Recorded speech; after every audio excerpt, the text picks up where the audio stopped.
Alors, pour la correction du travail d'aujourd'hui, vous devez absolument identifier en combien est partagée l'unité. Par exemple, ici, entre 0 et 1, on sait en fraction qu'on a sur le premier tiret 1/2, puisque l'unité est partagée en 2 et on a fait un bond, on est donc à 1/2. 1/2, ça équivaut à 0,5 en nombre décimal. On avance donc à chaque fois entre chaque tiret de 0,5 en 0,5. Donc si on devait écrire sous tous les petits tirets, on écrirait 0, 0,5, 1, 1,5, 2, 2,5, 3, 3,5 et ainsi de suite. Pour la ligne 2, c'est la même chose. Attention toutefois parce qu'à partir de 22, les entiers ne sont plus écrits. Vous pouvez bien sûr, vous, les écrire pour éviter de perdre le fil de votre droite graduée. Vous pourriez écrire 23, 24, etc. Voilà. Donc là, en classe, on ne l'a pas fait, mais on l'a dit à l'oral. Pour la troisième droite, c'était vraiment la plus difficile parce qu'il fallait raisonner en se disant que l'unité était partagée en 4 parts égales, c'est-à-dire en faisant un petit bond, on faisait 1/4, puis 2/4, puis 3/4, et on arrivait sur l'unité à 4/4.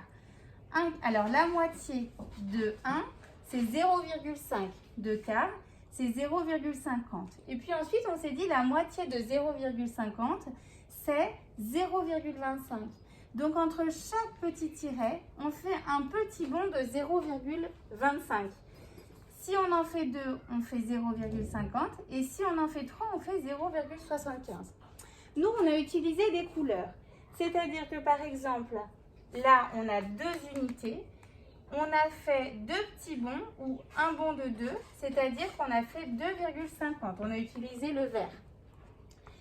Ici, on a 4 unités, donc le point K, il a 4 unités, plus 25 centièmes en rouge. Le point L, il a 6 unités et on a fait 3 petits bonds, autrement dit, on a avancé de 75 centièmes et ainsi de suite. Pour la ligne 4, il y avait cette difficulté supplémentaire que, à partir du chiffre 22, il n'y avait plus de numérotation. On a commencé par écrire les entiers sur notre droite. Et ensuite, on a fait comme sur la ligne du dessus. À partir de 23, ici, on avançait de 25 centièmes. Ici, à partir de 25, on avançait de 75 centièmes.